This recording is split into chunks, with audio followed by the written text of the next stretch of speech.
Dis nie net vir gemeentes nie, net vir kerke en kerkrade nie, dis vir sy kinders. Dit geld ook vir jou. Ons is aan die einde van so 'n kort reeks oor deurbraak. Van die sleutel tot jou deurbraak.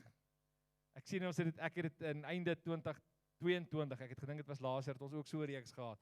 Die roete na jou deurbraak. Jy kan maar gaan kyk, ek preek nie dieselfde preke oor nie, jy bekommerd is. Maar dis weer eens net 'n ervaring dat ons as kinders van Here kom op 'n stadium in ons lewens dat ons deurbrake nodig het. Nee. Ja, loop jy altyd glad nie, loop jy altyd reg nie, loop jy altyd soos wat jy wil hê dit moet loop nie. Soms kom jy voor in 'n spasie in jou lewe en sê, Here, in hierdie ruimte, op hierdie area het ek deurbraak nodig. En al loop dit glad op ander spasies, is daar gewoonlik iewers in jou lewe waar jy die Here moet vertrou vir 'n deurbraak. En dank die Here daarvoor. Dank die Here dat ons nooit in 'n plek kom waar ons vir die Here sal sê, Here, dankie, ons het U vir die volgende afsienbare toekoms het ons U nie nodig nie. Ons sal weer bel wanneer ons behoefte het. En soms werk ons 'n bietjie so met die Here. Maar daar's gewoonlik 'n area en 'n spasie in jou lewe waar jy deurbraak nodig het. En die waarheid is dit dat die meeste van die tyd lê daai deurbraak, die oorgrootste meerderheid van die tyd lê daai deurbraak in jou ervaring van die probleem. En hoe jy dit beleef. Dit was jou denke, dit wat jy dink. Ek weet jy sal sê ja, dis my storie, maar hoe meer ek met dit werk en met mense se lewens werk, hoe meer kom ek agter dat die vyand is 'n absolute fenominale manipuleerder wanneer dit kom by mense se gedagtes, wat hulle dink en wat jy dink beïnvloed uiteindelik wat jy glo en wat jy glo beïnvloed jou hele lewe. Daar's 'n dinamiese wisselwerking tussen die gedagtes wat jy dink oor die goed waaroor jy 'n deurbraak nodig het en 'n dinamiese wisselwerking tussen dit wat jy dink en jou emosies, dit wat jy voel.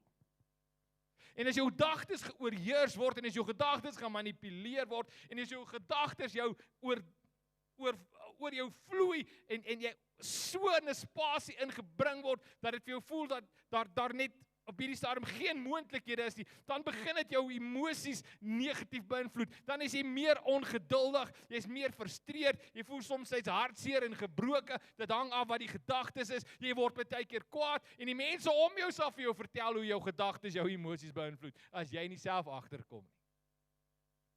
Jy kan amen of out sê net, ons is bewuslik of onbewuslik,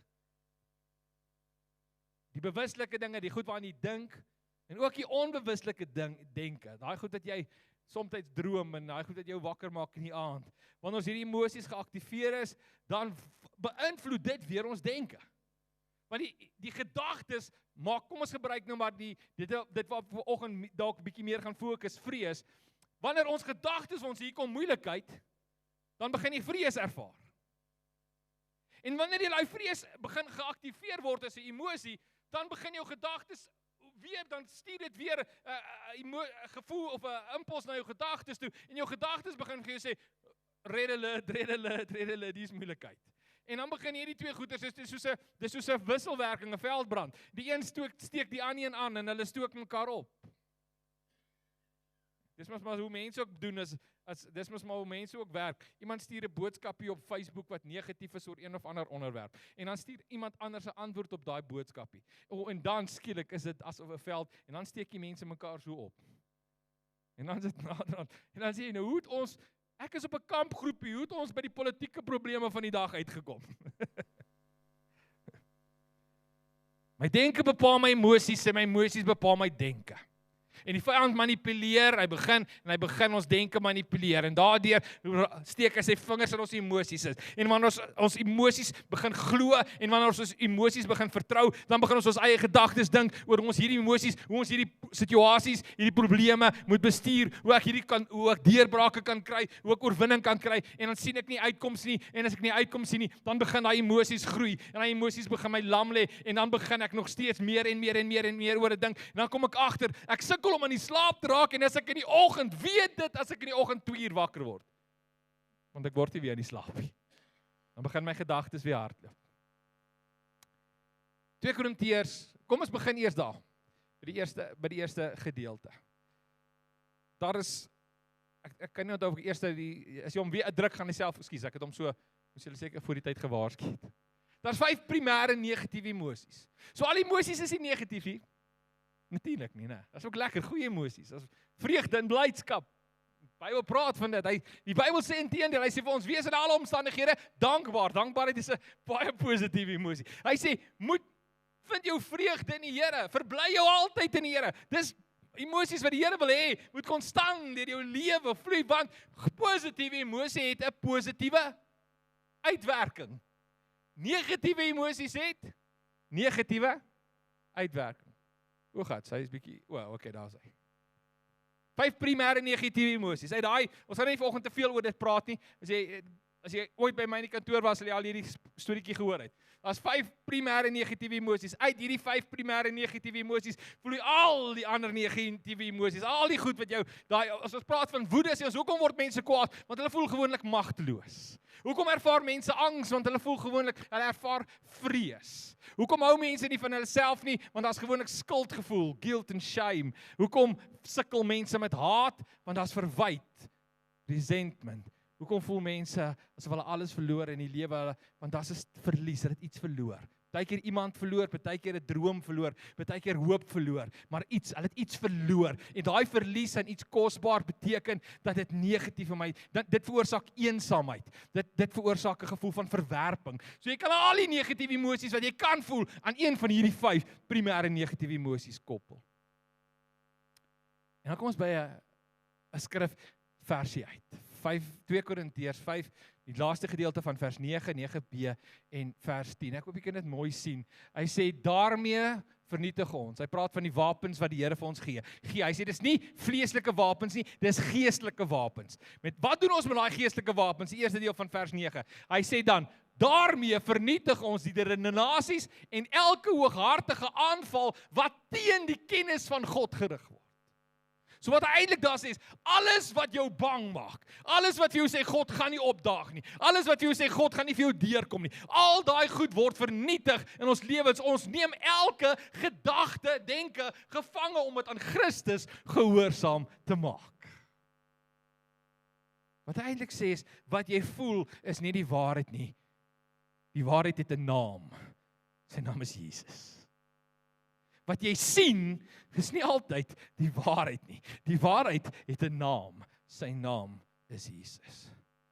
En hy sê, wat sê Jesus? Wat kan ek vir jou vanoggend sê van Jesus? Sy eie woorde is, hy het gesê, die rokende lamp gaan ek nie uitdoof nie.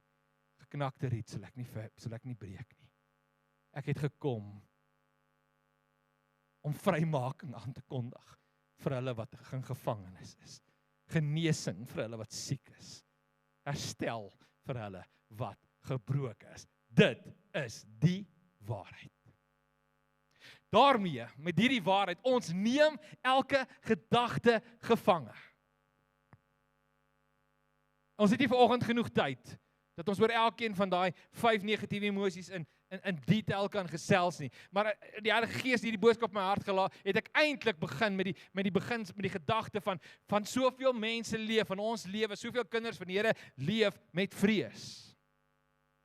Vrees vir die toekoms. Vrees vir dinge wat fout kan gaan. Vrees vir dinge wat besig is om fout te gaan. Vrees vir wat gaan ek doen as ek eendag afgetree het of moet aftree. Vrees vir wat gaan gebeur as daai persoon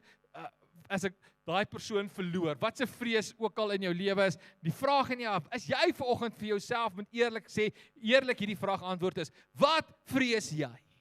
Waarvoor is jy bang? Weet nie of ek dink ek het al hierdie grappie van die kansel af vertel. Maar baie goeie vriend van my wat so 2 jaar terug oorlede is, hy het altyd hierdie grappie vertel en ek kan sy gesig sien. Hy vertel van hierdie man wat gery het in sy motor, verskoon as ek nie grappies van die kansel af vertel nie, mag vertel nie, praat net na die tyd met my daaroor. Maar dit pas by ons tema, dan sal julle verstaan hoekom, is nie nou net om snaaks te probeer wees nie. Hy het met sy motor gery en die polisie, hy is by 'n padblokkade en die polisie trek hom af en toe die polisieman so by sy venster kom, toe sien hy hierdie gewapens om hierdie 45 Magnum revolver se kolfsteek hier so uit en hy sê, wat is daai meneer? Hy sê, is my 45. Hy sê, is hy gelisensieer? Hy sê, meneer, hy is gelisensieer. En hy nog so afkyk, toe steek hy 'n kolf, by sy bene steek hy 'n kolf van 'n 9 mm pistool uit. Hy sê, hy sê, is my 9 mm, meneer. Hy sê, is hy gelisensieer? Hy sê, ja. Hy sê, het jy nog wapens? Hy trek sy broekspyp so op, en die 38 Special is hier om die enkel. Hy sê, so meneer, enigiets anders? Hy sê, ek het nog so 1 of 2 goedjies in die kattebak. Hy sê, nou, mama, hy sê, alles is gelisensieer, maar die ou klim uit, en maak die kattebak oop, en hier's 'n AR, en van hierdie masjiengewere vas, en 'n haalgeweer, wat ons noem 'n shotgun, is vas, en hy kyk na hierdie arsenaalwapens, hy sê, meneer, waarvoor is jy bang? Hy sê, vir niks, papa, vir niks.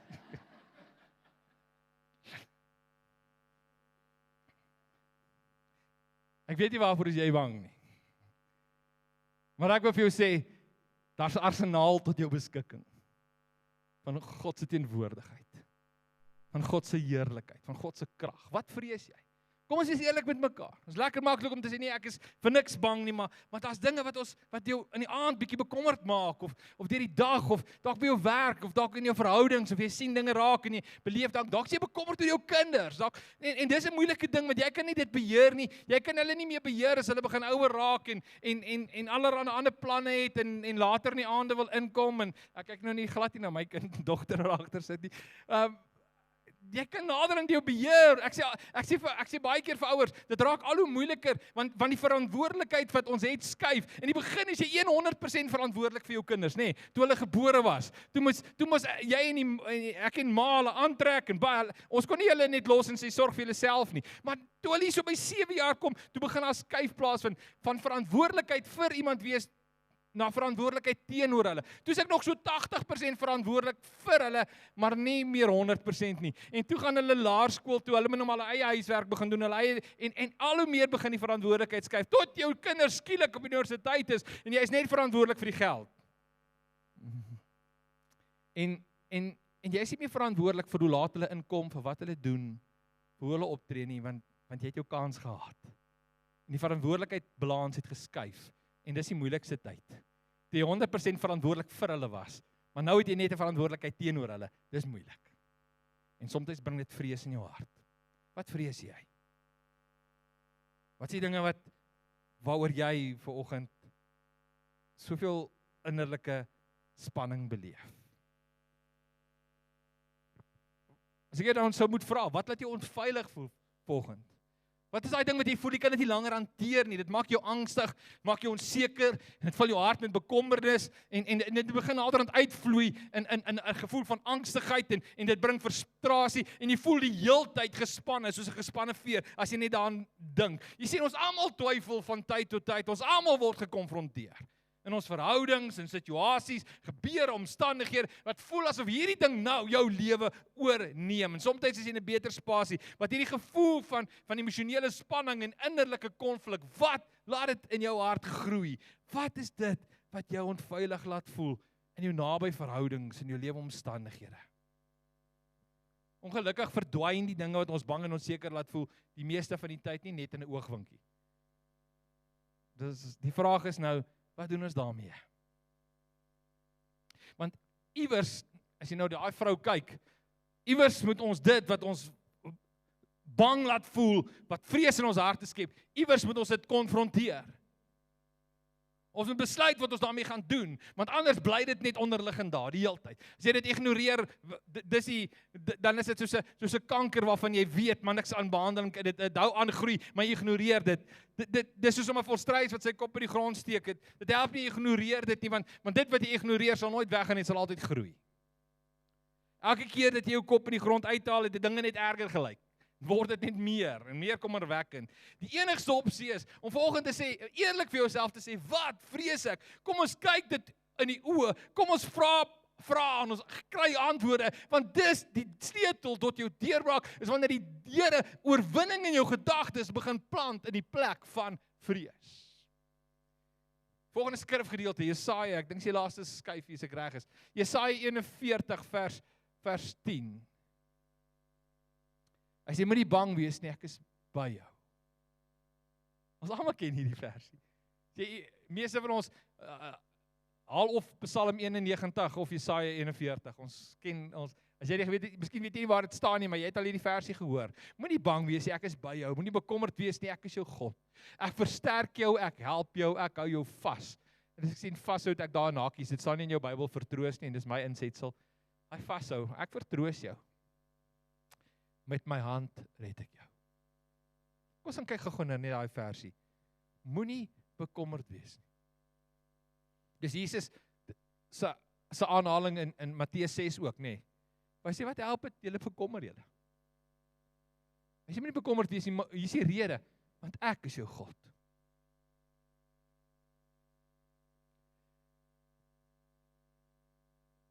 Ek was nooit 'n vreeslike betleier of 'n betleierige ou nie, maar ek onthou een keer was ek nogal trots om die ouer boetie te wees. Vandag sal dit dalk andersom wees as daar moeilikheid kom, ek sal dalk eerder my jonger boetie gaan roep. Maar toe hy nou, toe ek matriek was, toe was hy in graad 8. En, maar in elk geval, dit was al voor dit, ons was hier nog, ek was vroeg in die hoërskool, toe hy, sy ouetjie om die draai, wat nogal hom 'n bietjie geroer het, geboelie het. En ek onthou eendag, toe staan hy op sy fiets, en toe ek daarvan, van waar ek ook al was, my fiets kom, toe staan hierdie ouetjie so voor hom, en 'n jaar of 2 ouer as hy. En hy, my boetie roep, hy sê, daar's my boetie, ek het jou gesê. En die ou kyk vir my, en gelukkig was ek toe nou redelik groter as hy ook. Want ek was so bly toe hy op sy fiets klim en wegjaag. Want ek was sy boetie. En hierdie skrif sê, ek is jou God. Hy sê, wag 'n bietjie, hoekom is jy bang? Ek is jou God. Hoekom bekommer jy jou, as jy verstaan wie ek is? En ek wil jou vanoggend net bietjie daarin herinner, hy is jou God. Hy is nie God alleen nie, hy is nie die Here nie, hy is jou God. Dit is so mooi, persoonlike profesie wat Jesaja hier gee. Het hy vir Jesaja gesê, sê vir hulle moet ophou stres, ek is hulle God. Laat hulle na my kyk. Dis asof daai net daai een sinsnede jou amper roep. Hou op, kyk na die probleem en kyk, ek is jou God. Ek versterk jou, ek help jou, ek hou jou vas. Met my hand red ek jou. Punt, einde van die preek klaar. Daai is genoeg. Sien jy hoe belangrik, hoekom die vyand ons gedagtes manipuleer, want wanneer ons onsself met skrif en waarheid konfronteer, dan moet ons gees begin sê, hou op vrees, want hy is my God. Jy sien, die belangrikste vraag wat ons vra is dit wat my onveilig voel, is dit werklikheid of is dit persepsie? En navorsing bewys dat minder as 2 of 3% van die goed wat jy vrees gaan naasten by realiseer. Jy bekommer jou 97% van die tyd, statisties bekommer jy jou verniet. En mors 97% van die tyd. So, bekommer jou 97% minder, en as jy jouself net 3% bekommer, is jy meer akkuraat, en is baie minder tyd wat jy jouself bekommer. Net weet watter is akkuraat. Want die meeste van die tyd is dit die prentjie wat ons skets, die moontlikhede, die interpretasie van 'n situasie, en die persepsie wat ons vorm, nie die werklikheid nie wat ons bang maak. Dis 'n ander saak, as die leeu in die pad staan, dis 'n ander saak, dan het jy rede om bang te wees as jy nie in jou kar is nie.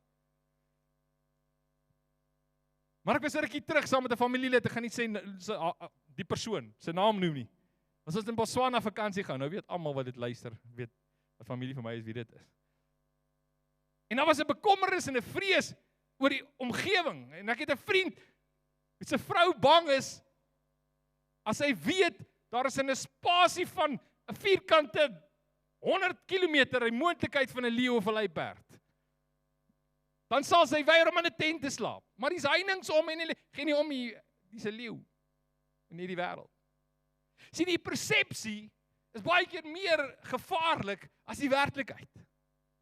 Die gedagte wat jy het, skep scenario's en jy begin prentjies vorm en dan kom maar een of ander verslag van iemand wat iewers in die donker Afrika aangeval is en sê, sien jy wat ek het jou gesê?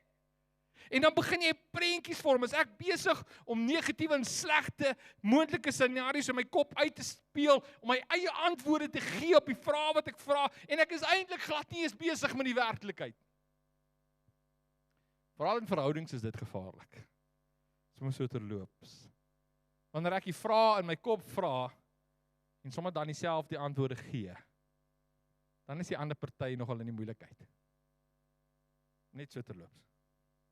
Maklik besig is om persepsies te vorm en selfs opinies te vorm van hoekom iemand dit doen, hoekom iemand so optree, hoekom hulle daai boodskap vir my stuur. En dis hoekom ek altyd vir mense sê, die slegste manier om met mense te kommunikeer, veral oor emosionele goeters, is met die selfoon. Want iemand stuur vir jou 'n boodskap en jy lees daai woorde en daai woorde kan beteken moenie worry nie, of dit kan beteken hou op worry. Maar jy weet nie wat gesê word nie. En jy kan daai boodskap lees en jy kan sê, hoekom is jy nou so mislik met my? En die ander persoon het nie idee hoekom is hulle mislik met jou nie. Hulle nie eens weet hulle was mislik. En baie keer skep ons hierdie wêreld, ons skep hierdie lewe, ons skep hierdie omgewing waarin ons dinge sien, ons dinge interpreteer en elke keer moet ons teruggaan sê, Here, sal U vrede in my hart skep? Al is ek reg oor daai persoon se intensie, maar heel moontlik is ek verkeerd. Mag ek my vrede, my krag in die Here vind. Jy sien elke keer wanneer ons met negatiewe en vooropgestelde idees in 'n gesprek of 'n situasie ingaan, is die moontlikheid soveel skraler dat jy die konflik sal oplos en regtig by die probleem sal uitkom. Want meeste van die tyd wil jy net jouself reg bewys. Ekskuus, jy hoef niks hierop te sê. Maar as jy 'n sekere interpretasie het en jy glo in jou hart dis die waarheid, sal jy in 'n situasie instap en in plaas daarvan om die probleem op te los, wil jy self net bewys dat jy reg is. Uiteindelik moet ons besluit aan wie en wat ons gesag gee. En dis waarmee ek volgende afsluit. In jou lewe sê hierdie skrifgedeelte, jy is die toekenner van autoriteit. Want hy sê daar vir jou, moenie, hy sê dis iets wat jy moet doen. Jy kan autoriteit en krag en gesag toeken aan dit wat jy vrees, aan dit wat jy veilig voel, of jy kan autoriteit en krag en gesag toeken aan ek is jou God. Jy kan autoriteit en gesag toeken aan dit wat jy dink waar is of wat jy weet waar is. Jy kan na jou bankrekening kyk en jy kan sê my bankrekening sê ek is in die moeilikheid en jy kan sê dit beteken ek gaan finansiëel nie deurkom nie, of jy kan sê ek vertrou in my voorsiener. Jy weet nie of dit wat jy bang is voor, dit wat jy dink ander mense se motiewe is en die prentjie wat in jou kop is by mekaar uitkom nie. Jy dink jy weet wat die waarheid is, maar baie keer het nie een van ons 'n idee nie. En daarom wanneer jy aan goed autoriteit en krag toeken, net omdat jy dink dit die waarheid is, sit jy jouself in 'n baie kwesbare en 'n baie gevaarlike plek. Maak dit vir jou sin wat ek sê? Wanneer jy vrees krag gee, dan begin dit jou stadig maar seker versmoor. En dit geld vir die ander negatiewe emosies ook. Wanneer jy toelaat dat skuldgevoel, guilt en shame sê dit vir my so mooi, want dit verwys na albei sye van skuldgevoel. Dit gaan oor ek is skuldig en shame sê, of guilt sê ek het iets verkeerd gedoen, shame sê ek is iets sleg. Wanneer jy met skuldgevoel sukkel, wanneer jy in 'n situasie kom en jy is magteloos, jy weet nie wat die antwoord is nie, wanneer jy agterkom maar jou lewe draai nie uit soos dat jy gedink het hy gaan uitdraai nie, en dis so groot verlies. En jy het dinge verloor wat vir jou kosbaar was, of dalk iemand verloor. En daai verlies sê vir jou ek is alleen en dit sal nooit weer, my hart sal nooit weer vol wees nie. Of resentment, nee. Ons praat oor vergifnis. Vergifnis is die sleutel tot jou geestelike, tot oorwinning. Maar wanneer jy met resentment en verwyd sit, en dit word haat en dit word bitterheid, dan draai jy aan laste wat te swaar is om te dra. Dan moet jy draai na die Here toe en sê, Here, ek weet nie om te vergewe nie, maar help my om te vergewe. Hele klompie maande terug, of 'n paar weke terug, het Pastor Kolani so my preek oor vergifnis gepreek. Ek miskien moet hom eendag hier by die Afrikaanse diens kom preek. His message about forgiveness. Ek wil vir jou sê, tyd dat ons negatiewe emosies na die Here toe bring. Tyd dat ons sê, Here, daai goed wat negatiewe uitwerking en negatiewe impak in my lewe maak. Here, ek wil net weer vanoggend, ek sien dit nog nie, ek voel dit nie, ek weet nie hoe om hierdie te interpreteer nie, maar die deurbraak van jou deurbraak is, kom ons gaan net gou vinnig terug na daai vorige skrifgedeelte, ek is 2 skyfies terug, in 2 Korintiërs 5, daai tweede gedeelte, ons neem elke gedagte gevange, om dit in Christus gehoorsaam te maak. En dis wat ek by die Here vanoggend jou gaan help om te doen, om elke gedagte gevange te neem. Elke gedagte wat jou vashou, wat een van daai 5 primêre negatiewe emosies in jou lewe losmaak, wat dit ontsluit. Mag die Here vanoggend deur sy Gees, ek kan dit nie doen nie, maar my gebed is nou, terwyl ek hierdie woorde sê, begin ek dit bid vir jou. Mag die Here jou help om daai gedagtes gevange te neem. Daai vrees gevang. Wat vrees jy?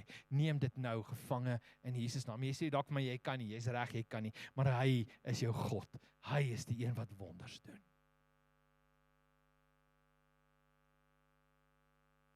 En ek bid vir bonatuurlike inspraak in mense se lewens. Ek bid dat u lig sal deurbreek in die donkerste spasies, nou in Jesus. Ek bid dat daar vaste vertroue sal kom, waar daar net vrees is. Want vrees is die teenoorgestelde van geloof, Here. Vrees bring twyfel, en twyfel is ongeloof. Here, ek bid dat u nou net 'n bevestiging, daai skrifgedeelte wat sê, ek sal jou vashou. Ek sal jou vashou. Ek bid dat mense net in hierdie plek nou sal ervaar dat u hulle vashou. Here, in besonder wil ek nou bid vir negatiewe verhoudings, waar daar volgens mense is wat bang is oor wat voor lê in hulle verhoudings. Dat dinge al so gespiraal het en al so negatief is. Dat hulle nie meer hoop sien nie. Ek wil bid, Here, huwelike. Ek bid in besonder volgens vir huwelike. Here, ek bid dat mense verby hulle eie persepsies en interpretasies op kyk, dat u hulle sal help om by die hart uit te kom en dat u genesing sal bring in verhoudings. In Jesus naam. Ek bid vir deurbrake en vanoggend in besonder bid ek vir vrees. Here, toe ons daai vraag gevra het oor wat vrees jy? Dit waaroor mense gedink het, sal u vanoggend net in hulle lewens inspreek. Die volgende woorde: ek is jou God. Moenie bekommerd wees nie. En ek spreek dit, Here, nie as 'n mantra of maar ek spreek dit omdat ek dit glo. Omdat ek dit al gesien het en omdat ons regtig nie nodig het om slawe en slagoffers van vrees te wees nie. U spreek lewe.